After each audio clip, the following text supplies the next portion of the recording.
Hi folks, Rob Plux here from Property Developer Network, coming to you for yet another Sunday session.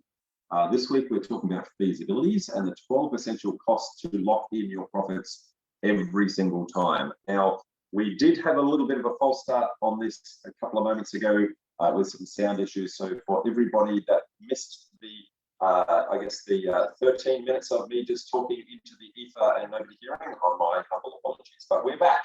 And that's the good news. So just give everybody a couple of minutes to jump back on this second time around. So humble apologies, folks. Whilst we're waiting for everyone to come back on, you'll notice that I am in a slightly different background, and that is because I'm partway in between two homes at the moment. I've literally moved out of one home yesterday and moved into this one today. We are here temporary at one of my projects in Salisbury, which is a 5-lot land subdivision, until I can move into my dream home in literally 2.5 weeks' time. So watch this space for where we are. That said, we're here to talk about feasibilities, and so I want to talk to you about, all of the elements that we need. We're going to cover 12 essential cost elements that you want in every single feasibility that you ever do, many of which are missed by people as they go. But whilst the cost elements are often missed, there's two more critical elements that people tend to get wrong. They tend to say, I want to know what software platform you use, or what's your feasibility spreadsheet, and that sort of thing. And they put way too much emphasis on the software package and not as much emphasis onto their ability to actually assess the deal. Okay. Now, garbage in, garbage out. So if you can't put the right inputs into that software package, then of course you're going to get an answer that is not necessarily reliable. So what are the two elements that make the reliability of that input most critical? And that is really comes down to two things: your ability to do the site analysis well, so the ability to identify every single issue, every single challenge, every single problem that you're going to have in your feasibility, and make sure you've got a line item in your feasibility to actually cover that off. Okay.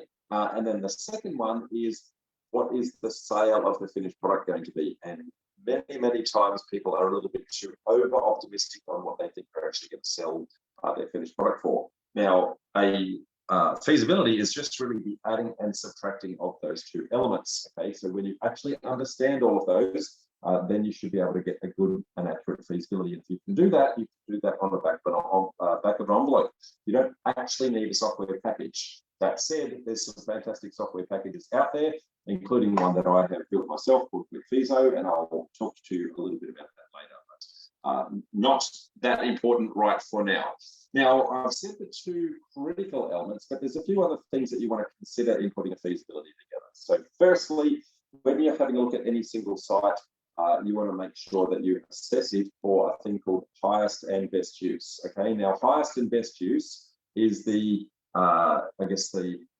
different permutations that you can actually do on a site with the different development possibilities to say, well, which is going to be the easiest to get in and easiest to get out, and going to make me the most amount of money with the least amount of hassle in the least amount of time. That is highest and best use. Okay.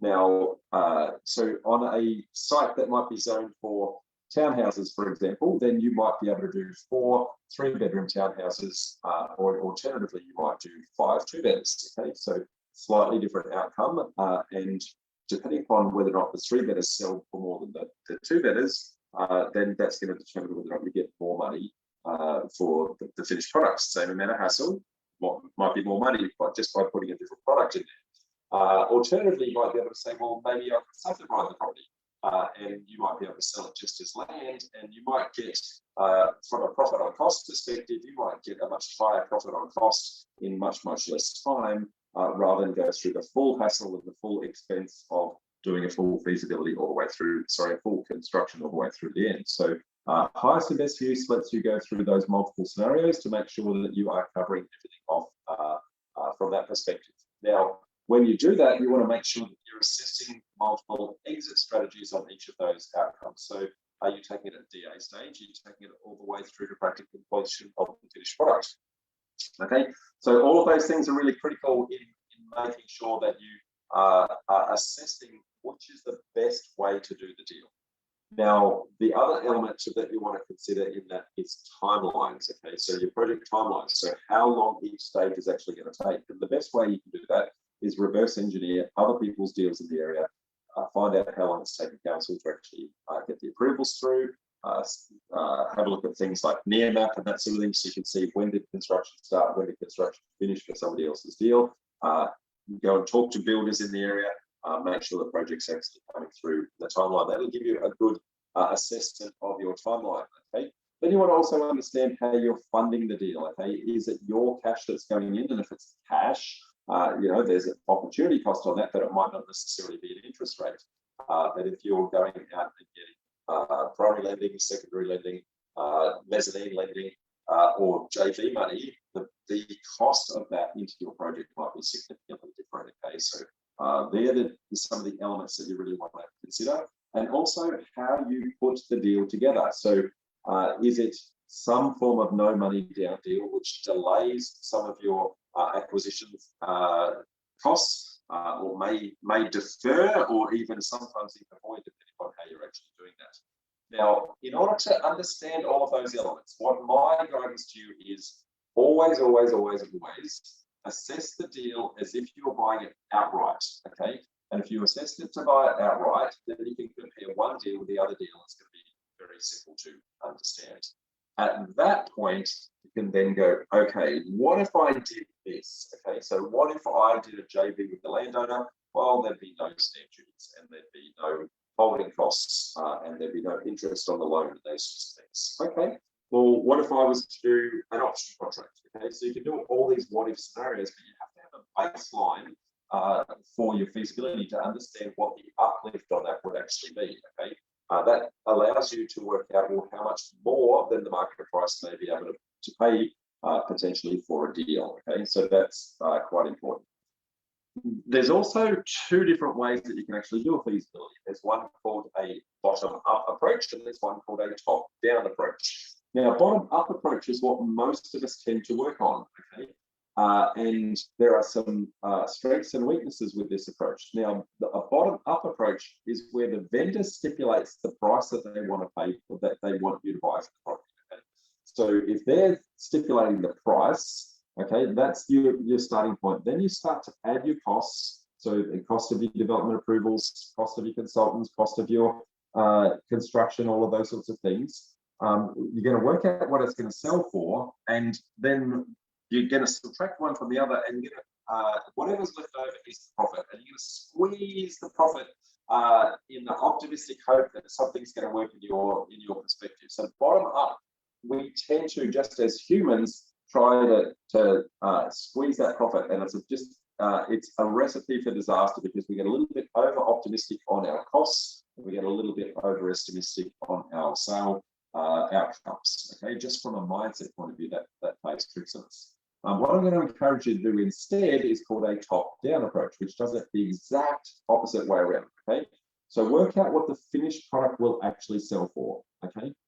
Now, for any of you who have read Robert Kiyosaki's Rich Dad Poor Dad, you'll know that rule number one is pay yourself first. So if you know what it's going to sell for, then what is the profit target you want to achieve, and subtract that from the sale of the finished product. What this is doing is locking in your profits right up front. Okay. Then from that, you then start subtracting the costs that you are going to have. Now, they'll be the exact same costs that you would have had in the bottom-up approach. But what we're going to get to is a different outcome. Okay? And as we start to subtract the development costs, and we start to subtract the consultants, and as we start to subtract all the construction costs and everything that is left over, anything that's left over is the highest price that you can actually pay if you want to lock in your profits. Okay. Now, the bottom up, as I said, we tend to squeeze our profit, whereas the top down, we lock our profit in right up front. And then what we do is we squeeze the vendor down. And if you can have an intelligent conversation with the vendor to say, look, the bank won't lend me the money unless I can prove that I actually make some money, then you might be able to convince a vendor to actually squeeze their expectations down. Now, I say might. We all know that vendors can sometimes be unrealistic, but that's what we're trying to actually do. The other thing to know and understand is that, I guess, the accuracy of your feasibility is going to change through the life cycle of your project, okay? Now, when we're in our initial discovery stage, and hey, we've just identified the opportunity, at this stage, we don't know everything about the project. It's impossible. Instead, we've got a very high level understanding of what is actually happening. And so, as such, the level of accuracy of that is quite large. And so, as we go through our due diligence stage, we're getting more and more accurate with that because we start to get quite hard quotes from our suppliers and consultants and those sorts of things. And that's going to give us some fairly solid price points, okay?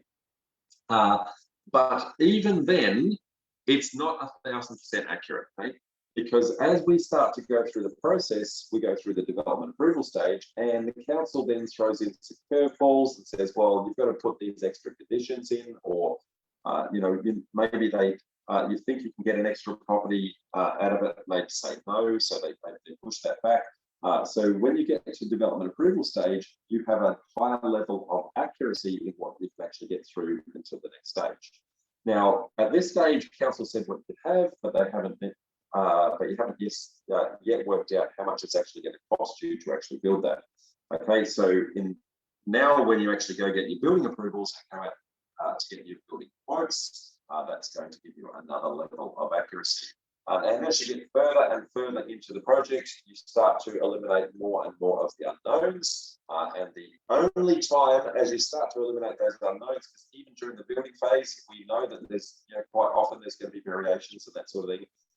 And so the only day that we can ever be 100% complete, 100% accurate, I should say, is the day that we sell the finished product. Okay, that is the only day that we know every single issue, every single challenge. And so what we're trying to do is more like a spiral. Okay, so we want to have at the outer edge of the spiral, we're trying to say how accurate can we be within an order of magnitude that we can actually live with the risk. And as we go into each stage, that spiral gets closer and closer. We get tighter and tighter with our accuracy until eventually we know exactly the profits that we're actually going to achieve as the outcome. Now, all of that is needs to be known, because as you go through the cycle, you need to be comfortable in being uncomfortable. Okay, if you don't know all of the answers, that's okay. You need to have, I guess, within an order of magnitude to make sure that you've at least covered off the cost and you understand there's a thing.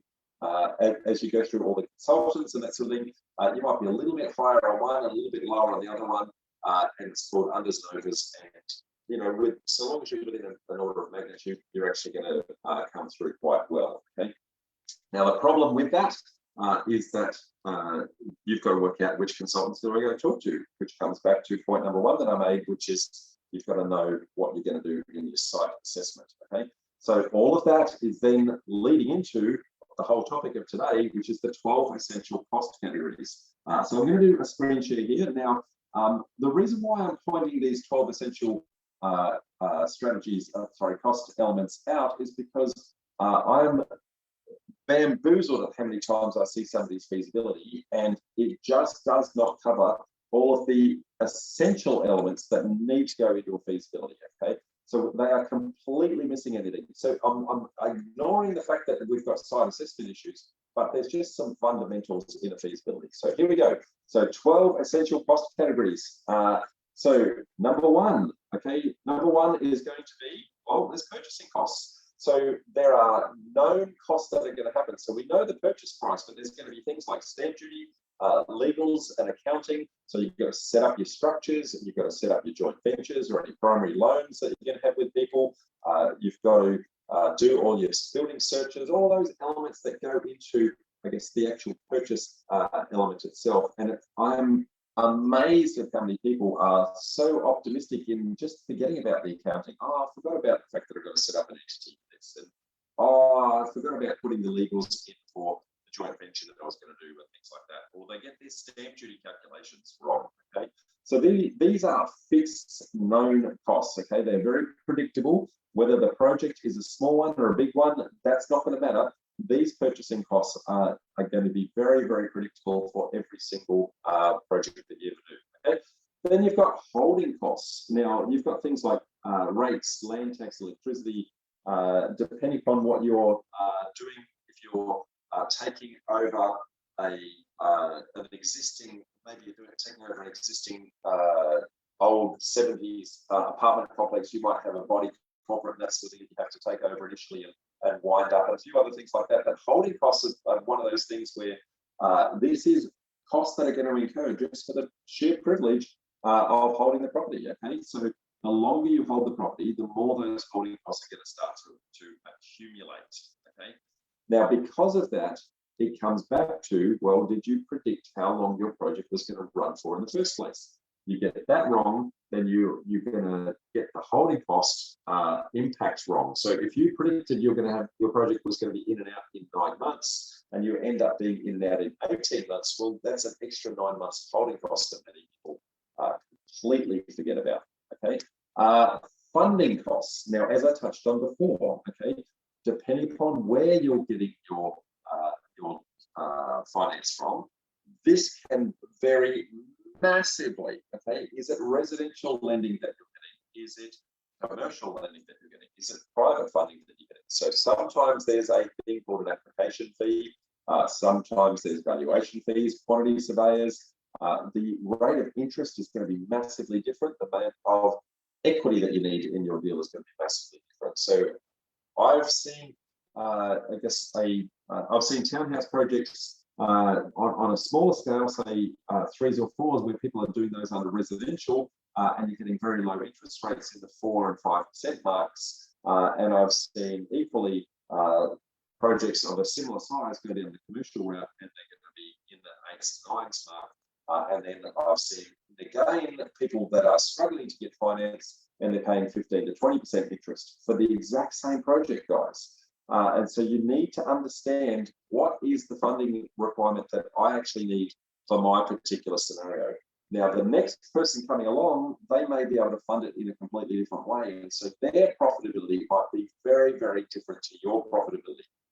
Understand your financial circumstances, understand your position and what you're trying to achieve, understand who you need in for a joint venture perspective. Do you need equity? Do you need serviceability? Do you need liquid cash? Are you going to do residential? Are you going to do commercial? Because that element is massive. Now, I've touched on funding as a Sunday session all by itself in the past. And so if you don't know what I'm talking about, go back and watch some of the previous sessions, okay? Next one is, I guess, the development costs. So these are the ones that we, are expecting, but sometimes we completely mess up the development costs themselves. And this is going to change massively on what are you trying to do. Now, for all of you out there that know me and know my mantra, it's about picking one strategy, picking one council, and then narrowing that down to 3 suburbs. Now, when you do that, you will understand what the costs are for that strategy in that council. And it's really, really important because the variations that can occur just from council to council with how much the application fees are, what consultants are actually operating in your area, the rates that they actually charge, what utility providers you've got, how much they charge for their services, all sorts of things like that. That can vary wildly, okay? So if you're jumping from council to council or jurisdiction to jurisdiction, and you're jumping from development strategy to development strategy, you're going to be very rubbery in these costs. And if you narrow it down to one strategy, one council, and 3 suburbs, then you're going to be able to get rock solid on these. Now, these are the ones that are variable costs, okay? So depending upon the complexity of the deal, depending upon the issues, depending upon the problems you're trying to solve on the site, you may need several more consultants for one deal than you might do for another deal. So, for example, if you've got overland flow, or if you've got some bushfire, or perhaps you've got some protected vegetation, you're going to need some extra consultants to come in and write some reports, and then there may be some remediation work that may have to happen as a part of that. You do one street over for the exact same deal, and you might not have any of those issues and challenges. So hence, the site assessment is going to be critical in identifying the costs in this particular area, okay? So the next one will be your civil costs. So your civil costs are anything that it takes in order to feed and water your site. Okay, so there's water on, there's sewage off. there's stormwater off, there's gas on, electricity and telecommunications, any driveways, easements, roads, those sorts of things. Sorry, not easements, my little bit of faux pas there. There's civil costs, physically what's actually going to go under the ground. These are what, no matter what you're building on the site, you're going to need water, sewer, stormwater. In some areas, you're going to need gas. You're definitely going to need electricity and telecoms, and you may or may not need just a crossover or a full-length driveway. Okay, so and in some instances, you're going to be building roads as well. So civil costs can be quite significant. Now, in some jurisdictions, you are quite fortunate in that some of those civil costs have some fixed fees, and you can actually look up rate schedules with your utility provider. Now, that's for the more simplistic deals. Now, for the more, it's called a standard connection. Now, for the more complex deals, you're going to have to engage with a civil engineer. They're going to have to come up with a, I guess, an initial high-level design, get the utility provider to actually accept that high-level design. Then they go back with a detailed design, take it out to tender. So it's a many-stage process. So very, very early on, you want to make sure that you are engaging with that civil engineer to understand whether or not they've actually identified all the issues and challenges on site. The primary issue and challenge when it comes to civils comes down to, I guess, the contours of the site, whether or not you have gravity working in your favour, whether or not you have to do any not landscaping, if you have to do any earthworks, any retaining, whether or not you have to put fill on the site, those sorts of things, okay, in order to get, I guess, the services that rely on gravity to work for you. So things like stormwater and also sewer, they rely on gravity. So there's some really big costs that can actually occur if you need to build retaining and fill. So be very, very cautious. Make sure, again, you identify that in your site assessment process, okay?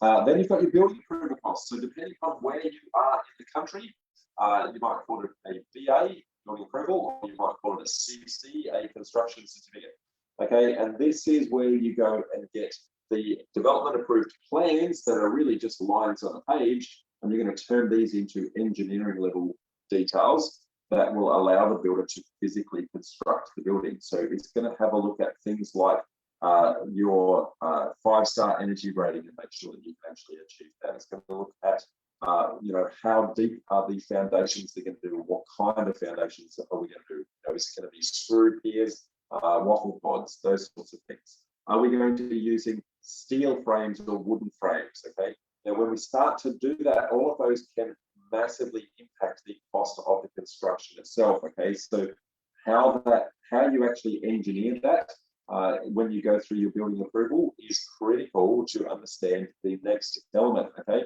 and the next element is the construction cost. Okay, now construction cost, you're going to have to prepare the site, you have to clean it up, get it ready, put a portaloo, put some temporary fencing around, protect the site, that sort of thing. You're going to have to put some temporary power so the builders on site can actually use that. So it's called a builder's pole. Then as they start to do the works, then there's going to be different stages. Okay, so you've got your foundations, your slab, your frame, your roof, all that sort of thing. So you're going to do drawdowns on those. So it's impacting your finance because it's how much money is actually coming out at what point in time. Okay. How good is the quality of the construction that you're going to do? So your fixtures and fittings, are you putting a basic ceramic tile in there, or are you going to put some really nice 900 by 900 marble tiles? Okay, so the walls themselves might look very similar, but how you actually lay that out and the internal fittings that you put in there are going to massively impact your costs. And then don't forget that you don't want to have just the cost to construct the dwelling, but then there is what they call turnkey solution, which is you want to have all your driveways, your landscaping, your fences, letter boxes, you know, clotheslines, all that sort of thing. So complete turnkey so somebody is ready to move in. And it is amazing how many times people go and ask the builder, hey, can I please have a price to construct? And they forget that they have to have those extra elements in there. They forget the driveway, they forget the crossover, they forget the letterbox, little things like that, but they all add up, folks. They all add up. Now, your authority fees, okay, and charges. Now, council can charge these depending on where you are in the country. They call these different things. It's council contributions or infrastructure charges in some parts of the country. It is basically a tax for the sheer privilege of having your approval.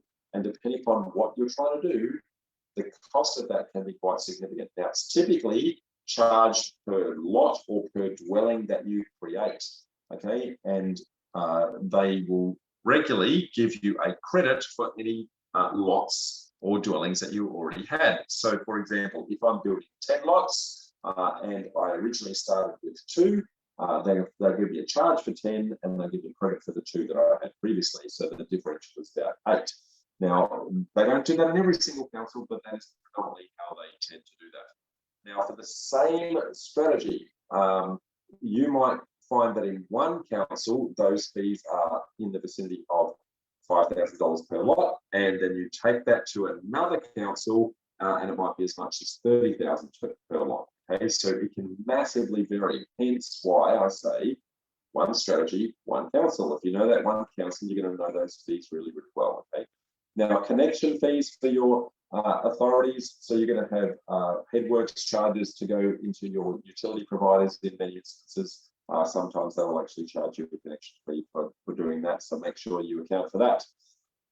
Plans, sealing, and titles. Now, this one is one that it's not generally missed, but I think it's very underestimated the impact of the costs of it. Okay?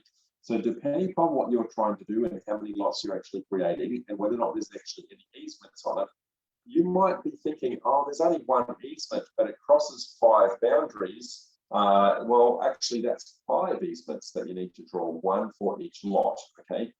So when you start to do that, there's the cost of the legals to get the easement drawn up. There's the cost of the survey to actually have it physically drawn. There's the application fees in order for the easement to be lodged, etc. So all of these things can start to add up, and you need to understand how many easements, what are they for? Are they an access easement? Are they a utility provider's easement? Who is it that is actually going to be creating the legal documents that sits around that? Now, if it's a utility provider, for the purpose of the easement, so they can access a manhole, then typically they are going to dictate the price point that you can actually have that on. If it's an access driveway, then you can get your solicitor to do that. So depending upon where it is, it massively impacts the cost of actually having those drawn up. Okay. Next one, sales income. Now, you're trying to sell off the plan, for example, and you're going to have to cash flow paying a commission on that at the point where the sale is signed up, even though you don't yet have the income from the sales. So there might be some commission that comes through from a pre-sales perspective, and typically, if you're selling off plan, the commission rates are going to be much, much higher in doing that, and the cash flow for that is going to be typically about 50% of your costs. Okay.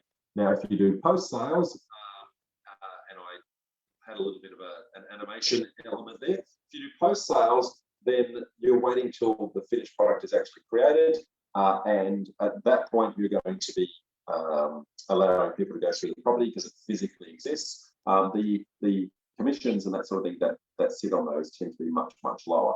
Now, you're also going to have some marketing costs, so you might be doing some renders or those sorts of things to try and make it look really good if you're going to be selling off the plan. How many renders are you doing? How many properties are you actually creating?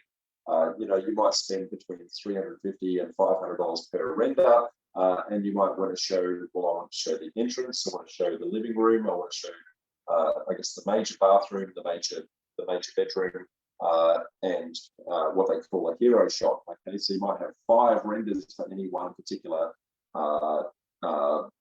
dwelling, and if you've got 10 dwellings in the complex, you've got to work out, well, do I need 5 for all 10, or can I make some approximations, because many of my floor plans are very similar, for example. Okay, so you've got your agents' commissions, and then you've got your marketing costs. Are you going to be marketing that just through your standard agent channels, go real estate, the common domain, and that sort of thing, or you're going to do some creative stuff. We're going to do some Facebook marketing and push it out that way, or you're going to do some channel sales where you've got project marketers that are going to be selling that through. They might be going through finance and or accounting firms where they've got high net worth individuals looking for investment properties. So the cost of those agents' comms can actually be quite significant and vary massively on where you're doing it and how much you're doing it for. Then you've got your project closeout fees. Okay, so legal and accounting. So you're going to have to the legals to close your project out. If you're selling off the plan, you might need to have pre-sales contracts drawn up. Okay, you might need to worry about your settlement for the finished product, for example, and any particular searches that need to go back and forth on that. You're going to have some accounting to actually, I guess, close down the entities, wind up all your cash flow, make sure you're paying all your BASs. You're going to pay your income taxes as and where appropriate, and pay your taxes, and then close down your entity. Okay, all of that costs money, and I guess that's our 12. But I'm saying this is not a complete list for each of those 12 categories. So they're the essential cost categories, but for every single one of those, you need to do a super detailed assessment of your particular project and say, well, within those categories, what are the particular issues and challenges that I'm going to have that are site specific to my particular project. Now, I've put the 12 categories there because it's amazing how many people just forget to have, something like a holding cost in there, or something like marketing costs, or they forget that it costs extra for the pre-sales for the legal side of things.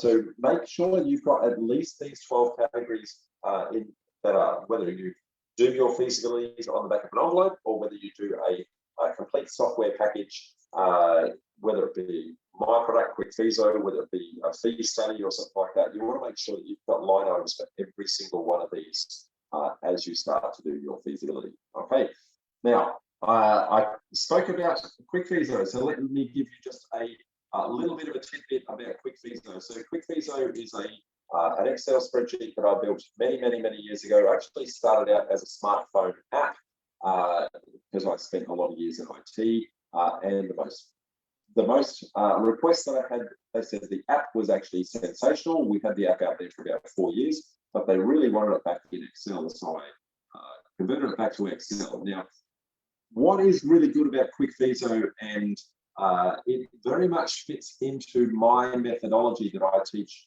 within my property development formula program, but it has a 3-stage analysis to it. Okay, now remember I said before that spiral about the accuracy? Well, this deals with that spiral of accuracy. Okay, so effectively we want to be able to do a quick and dirty feasibility right at the very start with as least amount of input as humanly possible, using typical costs that are preloaded into the system. Now you can preload those in yourself and you can customize those. But by using those typical costs, what we're trying to work out is the project within an order of magnitude worth putting more effort into? Okay, so that's the first part. And that stage, if you've done, I guess, the setup correctly, you can typically get an order of magnitude feasibility out in about 5 minutes max. Okay. Now, then there's the detailed assessment. Okay, so the next stage is the ability to manually override those typical costs and say, well, for this particular project, there's a couple of extra issues and challenges that are not typical, and because they're very site specific. Okay, and so as you start to go through those, you're going to start to talk to your consultants and say, hey guys, I'm seeing this particular problem here. You've seen these particular problems before. What do you think is the right sort of price point that I should be putting in here?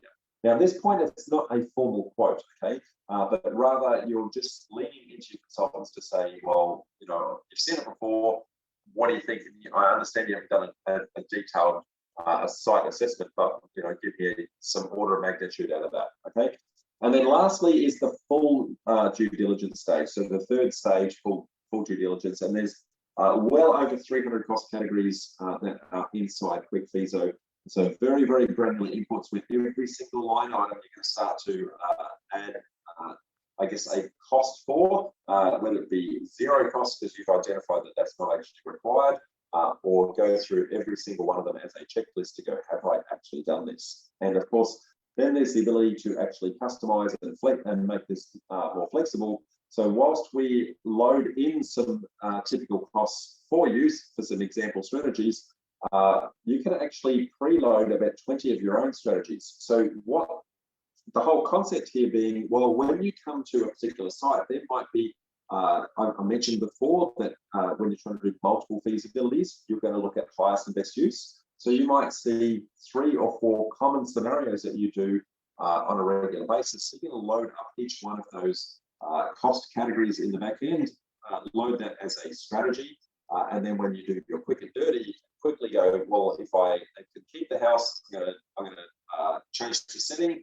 and it's going to quickly flow through as to whether or not that works. If I have to demolish the house, that's going to quickly flow through. If I have to do a little bit of a renovation on it, what's that going to do? If the services are inside my boundary, what is that going to do? So you can start to load up those common scenarios in there and quickly get answers out, I guess, as quick as you can.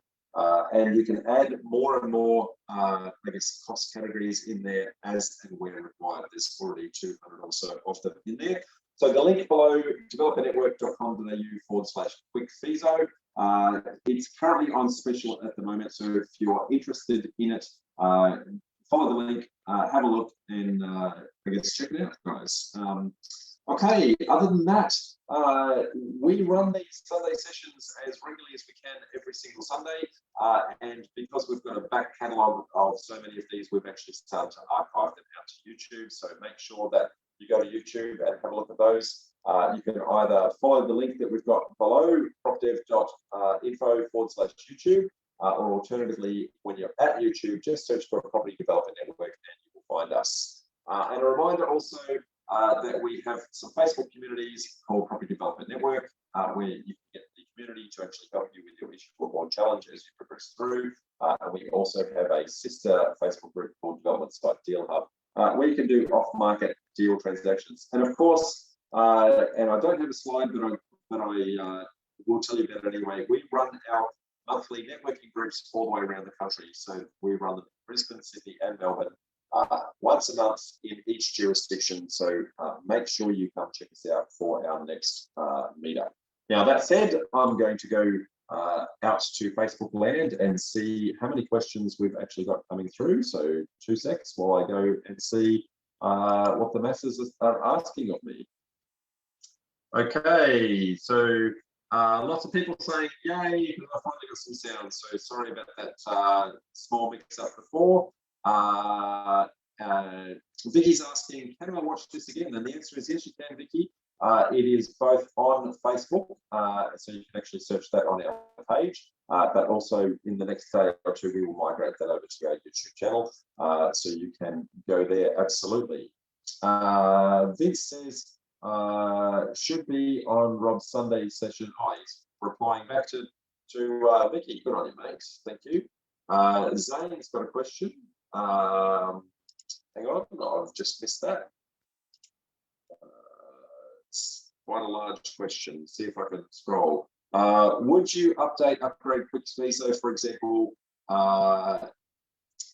example, adding subdivision of 1 to 2 lots versus 1 to 5? Is there a general rule of thumb to determine the cost savings that would occur during larger subdivisions? Zane, what I'm really careful with Quickviso is just to give you some examples, okay? As I touched on before, there's actually 537 different councils in Australia. So for any one feasibility that I put together for one particular development strategy, the cost permutations on that around the country, because each council does that differently, each utility charges differently, it's impossible for me to actually give you something that is going to be 1,000% accurate all the way around the country with many, many permutations on it. So instead, what I do is I give you a tool that is capable of you putting those inputs in yourself, okay? So yes, all of that is possible to be put in, but do I give you the answer? The answer is no. But know that it is capable of doing it. It has lots of different, a great deal of flexibility. There's 20 different strategies you can put in there. So you could say 1 into 2, 1 into 4, 1 into 5, for example, and preload those costs in once you've actually determined what they are in your particular development strategy in your particular jurisdiction. So hope that helps. And Bernard says, how about a project home?